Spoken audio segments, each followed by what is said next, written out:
দেখে বলেন আইনামা তাকুনু ইদরিকুমুল মাউতু ওয়ালাউ কুনতু ফি বুরুজিন মুসাইয়াদা। মরণ থেকে যতই পালাও, মরণ তোমায় লইবে ঘিরি। যদিও শুধু আকাশ পানে পালাও সেটা লাগিয়ে সিঁড়ি। যদিও শুধু আকাশ পানে পালাও সেটা লাগিয়ে সিঁড়ি। মৃত্যু যখন আসবে বাবা, এক সেকেন্ড সময় দিবে না। ইজা যা জালুহুম লা ইস্তাখিরুনা সাআতাও ওয়া লা ইস্তাকদিমুন। মৃত্যু যখন আমাদের দ্বার প্রান্তে চলে আসবে বাবা, তখন এক সেকেন্ড আমাদের সময় দিবে না। আজরাইল এক সেকেন্ড আমাদের সময় দিবে না, সঙ্গে সঙ্গে আমাদের মৃত্যু কার্যকর করবে বাবা। ওই একজন ব্যক্তি মৃত্যুর ভয়ে এরকম কাঁচের গ্লাস বানিয়ে গ্লাসের মধ্যে ভেতরে ঢুকেছিল বাবা। তারপরেও সে মৃত্যু থেকে বাঁচতে পারে নাই। মহিলা মালিক সন্তান ভূমিষ্ঠ করেছে বাবা। এখন আগুনের প্রয়োজন। গোলামকে ডেকে বলতেছে, গোলাম আমার জন্য একটু আগুন নিয়ে আসো না। গোলাম আগুন নেওয়ার জন্য বাবা বাইরে গেছেন। বাহিরে গিয়ে একটা বিশাল বড় একটা সাদা পাঞ্জাবি, সাদা পায়জামা, এরকম পাগড়ি পরা একজন লোকের সঙ্গে দেখা হয়েছে। অনেক বড় একজন বুজুর্গ মনে হয়। ওই বুজুর্গ ডেকে বলতেছে, গোলাম কোথায় যাও, কোথায় যাও, এ গোলাম কোথায় যাও? গোলাম ডেকে বলে, কেন আপনি জিজ্ঞাসা করতেছেন বলেন? আমি তো আমার মুনিব সন্তান ভূমিষ্ঠ হয়েছে, যার জন্য আগুন আনতে যাইতেছি বাবা। বুজুর্গ ডেকে বলতেছেন, এ গোলাম তুমি জানো নি যে বাচ্চারা জন্মগ্রহণ করেছে, সে কন্যা সন্তান জন্মগ্রহণ করেছে? গোলাম ডেকে বলে, হ্যাঁ হ্যাঁ আমি জানি, কন্যা সন্তান জন্মগ্রহণ করেছে। গোলামকে ডেকে বলতেছে, ও গোলাম তুমি জানো নি যে কন্যারা জন্মগ্রহণ করেছে, এই কন্যাটা 100 পুরুষের এরকম ইজ্জত নষ্ট করবে। গোলাম 100টা পুরুষের সঙ্গে সে জেনা করবে। এই কথা যখন শুনেছে বাবা, শোনার সঙ্গে সঙ্গে গোলামের মাথা গরম হয়ে গেছে। এরা কেমন কাজ করবে? 100টা কেমন পুরুষের ইজ্জতটা নষ্ট করবে? এরকম কন্যারে তো রাখা যাবে না। সঙ্গে সঙ্গে এরকম রান্নাঘর থেকে একটা চাকু নিয়ে এসে ওই কন্যা সন্তানের পেটের মধ্যে ছুরি আঘাত করেছে বাবা। ছুরি আঘাত করে যখন দেখতেছে মারা যাবে এমন অবস্থা, গোলাম চিন্তা করে, এটা কি কাম করে ফেললাম, এটা কেমন কাম হয়ে গেল, আমি তো এখন ফেঁসে গেলাম। আমাকে যদি বলা হয় তুমি কেন এই মেয়েকে, সন্তানকে, ছোট্ট নবজাতক বাচ্চাটাকে কেন তুমি মারলা, আমি তখন কি বলবো? এই তো উত্তর তো আমার নাই। এখন তো ওই সাক্ষীর দরকার।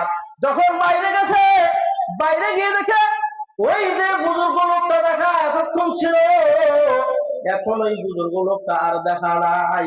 ওই বুজুর্গ লোক এখন চলে গেছে। এখন চিন্তা করতেছে গোলাম, আরে আমাকে যদি জিজ্ঞাসা করা হয় তাহলে আমি কি উত্তর দিব? উত্তর দেওয়ার মতো কোনো উত্তর আমার কাছে নাই।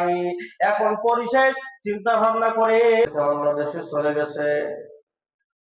আল্লাহ ধনী বানিয়ে দিছে গোলাম রে।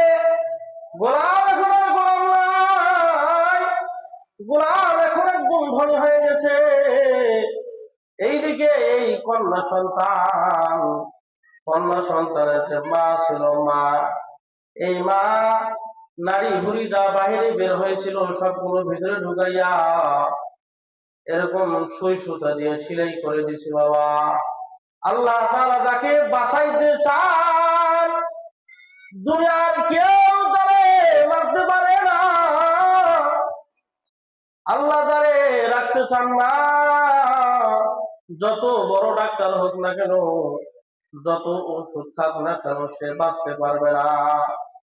এই যে গাইবান্ধার ঘটনা, একজন বক্তা ওয়াজ করতেছেন, ওয়াজ করতে করতে এক সময় ব্রেন স্টপ করে সে ওখানেই অজ্ঞান হয়ে গেছে বাবা। তার আর ওই জ্ঞান ফিরে আসে না, সে ওখানেই মৃত্যুবরণ করেছে। এই জন্য বাবা মৃত্যুর কোনো সময় নাই, মৃত্যু কাউকে সময় বলে আসবে না। এরকম মেয়েটা আল্লাহ তাআলা তাকে বাঁচায় দিয়েছেন। মেয়েটা এখন বড় হয়ে গেছে, ওইদিকে গোলাম তো এখন ধনী হয়ে গেছে। গোলাম এখন অনেক বড় হয়ে গেছে, তার বিবাহ শাদী করার প্রয়োজন। ময় মুরব্বীদেরকে ডেকে বলতেছো, বাবারা আমার এমন একজন মেয়ে দরকার, সুন্দরী মেয়ে, যে মেয়ে যেন আমার ঘরে এসে আমার এই আলিশান বাড়ির সঙ্গে, আমার এই আলিশান মহলের সঙ্গে যেন তাকে মানায়। এইদিকে পাত্রী খুঁজতে খুঁজতে ওই মেয়ের দেখা পেয়েছে বাবা। আল্লাহ তাআলা ওই গোলামের সঙ্গে এই মেয়েটার এরকম জোড়া রেখেছিল, যার কারণে দুইজনের বিবাহ হয়ে গেছে। বাসর ঘরে যখন গেছে, সকল দুইজনে যখন ঘুমাইতে যাবে, এমন সময় দেখে পেটের মধ্যে এরকম আঘাত দেখা যায়। গোলাম ডেকে বলে, বিবি, ও বিবি, তোমার এই পেটের মধ্যে যে দাগ দেখা যায়, এই দাগের চিহ্নটা কিসে? তোমার কি কোনো অপারেশন করেছিল নাকি? তোমার কি কোনো সমস্যা হয়েছিল নাকি? ওই মেয়ে ডেকে বলতেছে, স্বামী গো, আসলে আমার মায়ের একজন গোলাম ছিল। আমি যখন ছোট্ট ছিলাম, গোলামটা কেন জানি আমার পিঠের মধ্যে ছুরির আঘাত করেছিল, আমার নারী ভুঁড়িগুলো বের হয়ে গিয়েছিল। মা সবগুলো ভেতরে ঢুকাইয়া এরকম সেলাই করে দিয়েছেন। আল্লাহ তাআলা আমার হেফাজত করেছেন, আল্লাহ তাআলা আমার সুস্থ রেখেছেন। স্বামী ডেকে বলে, ও বিবি গো, তাহলে আমার রহস্যটা তোমারে বলে দেই, জানাইয়া দেয়। ওই গোলাম আর কেউ নয়, ওই গোলামটা হলাম আমি। ও বিবি, কেন তোমারে মেরেছিলাম সে কথাটাও শোনো। তোমার মা যখন আমারে আগুন আনার জন্য বাহিরে পাঠাইছে, আমি আগুন আনার জন্য যখন বাহিরে গেলাম, বাইরে একজন বুজুর্গের সঙ্গে আমার এক সাক্ষাৎ হলো। ওই বুজুর্গ আমাকে তোমার ব্যাপারে বলেছিল, তুমি বড় হয়ে এরকম 100টা পুরুষের ইজ্জত নষ্ট করবা, 100 জন পুরুষের সঙ্গে জেনা করবা। তাই আমার রাগ হয়েছিল, এই রাগের কারণে তোমারে আমি হত্যা করার জন্য তোমার পেটের মধ্যে আমি ছুরির আঘাত করেছিলাম। বলেন সুবহানাল্লাহ।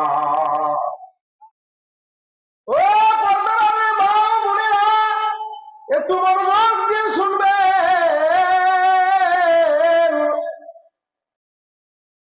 ওই স্বামীকে বলতেছে, বিবি গো,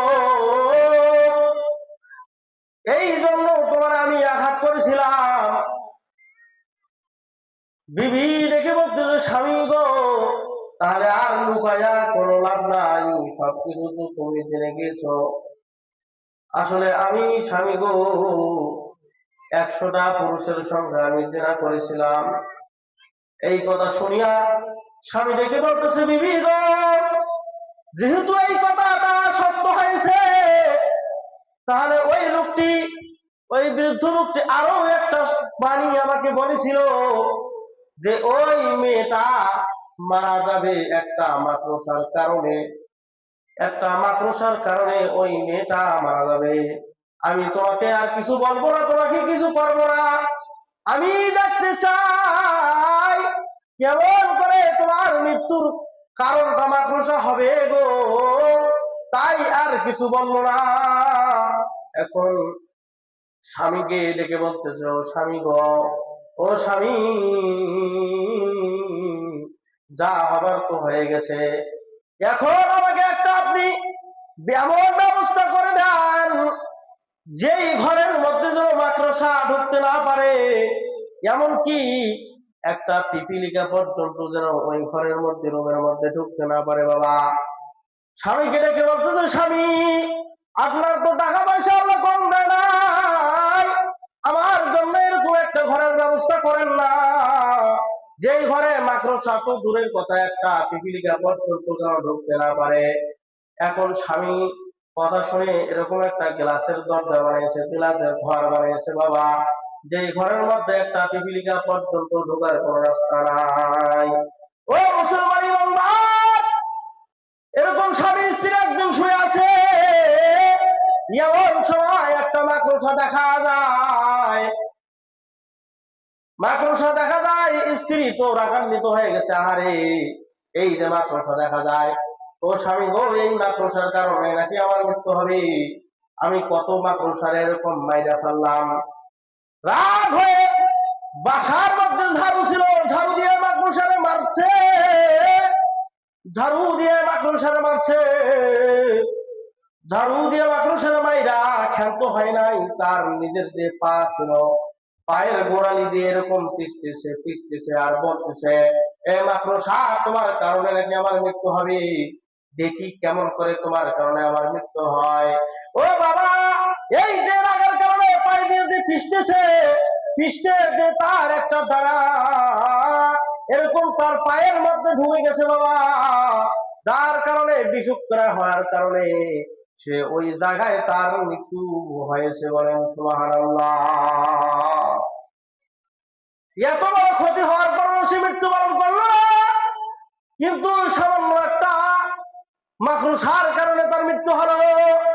আল্লাহ তাকে যেখানে মৃত্যু দিবে, সে সেই মৃত্যু থেকে বানায়ন করলেও লাভ নাই, সে মৃত্যু থেকে বাঁচতে পারবে না।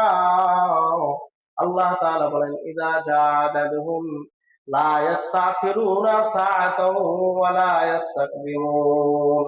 আল্লাহ পাক রব্বুল আলামিন ডেকে বলে, যখন তোমাদের মৃত্যু আসবে, এক সেকেন্ড তো তোমার এদিক ওদিক হওয়ার কোনো সুযোগ নাই, সঙ্গে সঙ্গে তোমাদের মৃত্যু হবে। আল্লাহ তাআলা বলেন, আইনামা তাকুনু ইদরিকুমুল মাউতু ওয়ালাউ কুনতুম ফি বুরুজিন মুশাইয়াদা। মরণ থেকে যতই পালাও, মরণ তোমায় লইবে ঘিরি, যদিও সুদূর আকাশ পানে পালাও সেটা লাগিয়ে সিঁড়ি, যদিও সুদূর আকাশ পানে পালাও সেটা লাগিয়ে সিঁড়ি। মরণ থেকে বাবা কেউ বাঁচতে পারবে না, মরণ থেকে কেউ বাঁচতে পারবে না। ফিরআউনের এত ক্ষমতা ছিল, বাঁচতে পারে নাই। নমরুদ এত ক্ষমতা ছিল, বাঁচতে পারে নাই। নবী পয়গম্বর সুলাইমান সমস্ত পৃথিবীর রাজত্বদার ছিল, সেও বাঁচতে পারে নাই। এই দুনিয়াতে কেউ থাকতে পারবে না, দুনিয়া থাকার জায়গা নয়। এই জন্য বাবা, এই মৃত্যুর আগে আমাদেরকে মৃত্যুর সামনা গ্রহণ করতে হবে, মৃত্যুর আগে আমাদেরকে মৃত্যুর জন্য প্রস্তুত হতে হবে। আল্লাহ পাক রব্বুল আলামিন ডেকে বলেন, ও বান্দা, কবরে ওই সময় পর্যন্ত আসো না যতক্ষণ পর্যন্ত পরিপূর্ণ ইমানদার হইতে পারছ, যতক্ষণ পর্যন্ত পরিপূর্ণ মুমিন হইতে পারতেছ, ততক্ষণ পর্যন্ত তোমরা এই কবরের মধ্যে আসো না। ও বাবারা, কবরের মধ্যে তো আমাদের যাইতে হবে, কার কখন মৃত্যু আসে বলা যায় না। আমাদেরকে আমাদের সামানটা তৈরি করতে হবে। মৃত্যু থেকে কেউ বাঁচতে পারবে না, অথচ মানুষ মৃত্যু থেকে বাঁচতে চায়। আমরা যদি জাহান্নাম থেকে বাঁচতে চাই, চেষ্টা করলে জাহান্নাম থেকে বাঁচতে পারবো, কিন্তু আমরা জাহান্নাম থেকে বাঁচতে চাই না, জাহান্নাম থেকে বাঁচার ফিকরও আমরা করি না বাবা। কিন্তু আমরা যে মৃত্যু থেকে বাঁচতে পারবো না, আমরা সেই মৃত্যু থেকে বাঁচতে চাই। পূজার অনুরোধ, পূজা ফিরাউন, পূজা কারুন সুলহামানি, পূজা মুসা, পূজা ঈসা, পূজা তক্তে সুলাইমানি,